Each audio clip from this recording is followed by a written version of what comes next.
गए रात के तीसरे पहर जमान पार्क के बाहर लोग इकट्ठा हो गए और कल फवाद चौधरी साहब की एक बड़ी ताबड़तोड़ किस्म की प्रेस कॉन्फ्रेंस थी। उनके साथ और भी लीडरान ने प्रेस कॉन्फ्रेंस की, लेकिन हुआ ये कि रात को देर गए ये पैगाम यहाँ वहाँ निकलने शुरू हो गए कि शायद आज इमरान खान साहब की गिरफ्तारी हो जाए। तो जमान पार्क बहुत सारे लोग आ गए। अच्छा, और अभी भी ये है कि हाँ बिल्कुल उम्मीद, जो भी कहें, कुछ लोगों को उम्मीद होगी, कुछ को खतरा होगा कि इमरान खान साहब को आज गिरफ्तार कर लिया जाए। और आज अगर नहीं किया जाएगा तो कल हो जाएगा, परसों हो जाएगा, होना बहरहाल यही है। तो ये स्पेकुलेशंस चल रही हैं। और पहला जो उसका उस मरहले में आने वाली, उसकी जद में आने वाली पर्सनैलिटी बनी वो पाकिस्तान तहरीक इंसाफ की बवांगे दोहल बोलने वाली शख्सियत, जो कि मीडिया से भी उनका बड़ा गहरा ताल्लुक रहा क्योंकि वो एक ज़माने में मीडिया में भी थे। उसके बाद तहरीक इंसाफ के बहुत ही वोकल एक रुकन हैं और बहुत क्रिटिक हैं गवर्नमेंट के भी। तो उनको ले जाया गया घर से उनके, और इस हवाले से हम मज़ीद जानेंगे। उनकी बेगम हिबा हमारे साथ मौजूद हैं। अस्सलाम वालेकुम।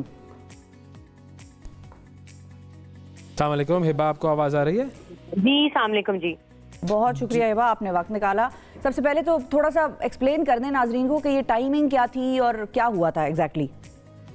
जी टाइमिंग ये थी कि कोई 2 बजे के करीब लगभग हमें रात को पता चला कि जी खान साहब को अरेस्ट करने के लिए टीम आ रही है। अब मुझे नहीं पता, that was tweeted on the PTI page on Twitter.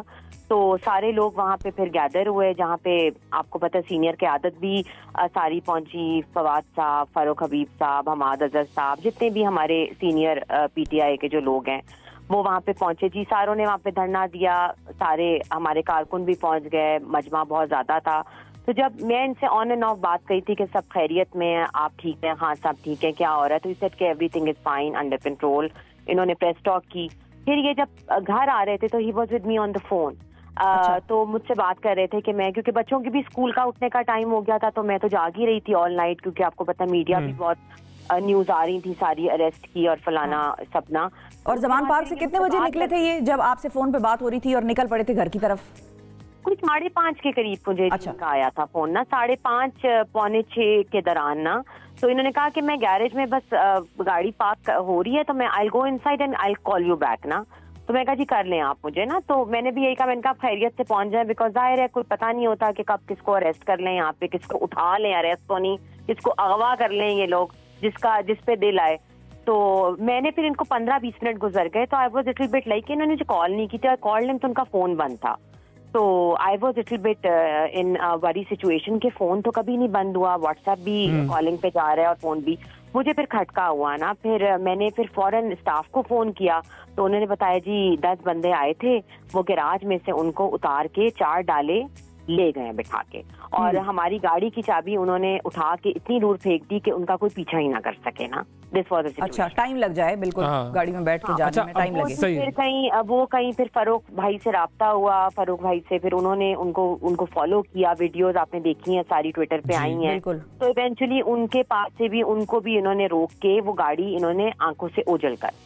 मेरा सिर्फ ये एक उसके बाद से जी मैं इतनी परेशान, यकीन करें कि मुझे पता ही नहीं है। I was alone with my kids at home कि जी सुबह 6 बजे मैं किससे राब्ता करूं, किसको कहूं कि मेरे हस्बैंड कहाँ उठाए। और आपको पता है he is a senior politician national level के, कोई वो तो नहीं है कि आप बंदा उठाएं और गायब कर दें। आपने FIR ही देनी है, there is a legal procedure जिसको आप फॉलो करते हैं, उसकी इन्वेस्टिगेशन होती है, फिर वो ऑपरेशन एक्सेप्ट करके फिर वो इन्वेस्टिगेशन में जाती है। लेकिन यहाँ ऐसा कुछ भी नहीं हुआ, यहाँ विदाउट वारंट के हमारे घर में घुसे हैं, इन्होंने फवाद को गाड़ी में बिठाया और ये ले गए हैं।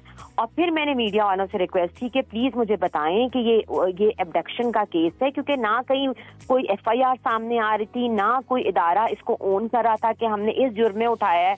फिर जब मीडिया वालों ने इसको बहुत सबने कोऑपरेट किया, तो उसके आधे पौने के घंटे के बाद दे रिलीज एन FIR कि जी उनकी कुसार थाने में उनको अरेस्ट, उनका पर्चा हुआ है दर्ज ना।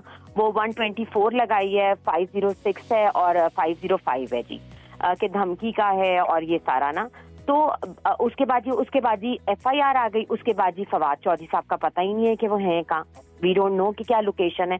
अभी न्यूज आई है कि जी उनको कैंट कचहरी पेश किया जा रहा है, और जी 35 बख्तरबंद गाड़ियां विद पुलिस उनको लेके जाया जा रहा है, जैसे कोई बहुत बड़ा, कोई मुझे नहीं पता, कोई मुजरिम को कैंट कचहरी पेश कर रहे हैं। अच्छा, तो अब ये इस वक्त की न्यूज़ है। अच्छा, अब आपका जो राब्ता है वो पीटीआई के बाकी रहनुमाओं से भी ज़ाहिर हुआ होगा। वो तमाम लोग जिन्होंने उनका पीछा भी किया, उनके साथ क्या हुआ, वो कब तक उनका पीछा करते रहे, कुछ इस तरह की कोई बात बता सकेंगी आप हमें? जी, फारूक भाई वाज फॉलोइंग देम, तो उन्होंने वीडियो बनाई है, लेकिन आपको पता है धुंध इतनी है और फिर जब इतनी सारी गाड़ियां जब गुजर रही होती हैं तो ये आपको पता है कि ये फिर ख्याल तो करते ही नहीं है कि कौन एक्सीडेंट हो रहा है, किसका जा रहा है, तो वो गाड़ी फिर मिस आउट हो गई ना, क्योंकि जाहिर है गायब हो गई। तो उसके बाद से जी हमें नहीं पता कि फवाद साहब को कहाँ लेके गए हैं। हम लोग हमाद अजहर साहब का ये बयान भी चल रहा था कि मेरी तरफ जो है वो बंदूक करके जो है मुझे रोका गया है पीछा करने से, तो ये भी बयान आया है उनका सामने। ये वो बेहतर आपको बयान दे सकते हैं, मैं इसके ऊपर कमेंट नहीं करूंगी क्योंकि ये उनके साथ जो एक्सपीरियंस है, जो भी वाकया हुआ है, हाँ। वो फारूक हबीब साहब आपको खुद बताएंगे। लेकिन आपकी उनसे फवाद से कल रात से फिर उसके बाद से अभी तक बात कोई नहीं हुई, मोबाइल पे कोई कॉन्टेक्ट रब्ता आपका फवाद से नहीं हुआ? जी पिछले 2 घंटे से ऑनलाइन था मोबाइल का, और हम कॉल कर रहे हैं तो कॉल नहीं जा रही थी, लेकिन मुसलसल ऑनलाइन था। मेरे पास स्क्रीनशॉट्स हैं, मैं शेयर भी कर दूंगी आपसे।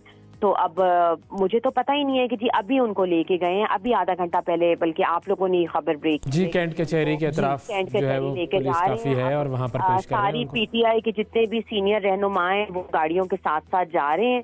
लेकिन मुझे आप ये बताएं कि ये हमारे पाकिस्तान में क्या ये एक शहरी के साथ जो हुआ वो होना चाहिए था, और वो लीगल वे अख्तियार किया गया इसको?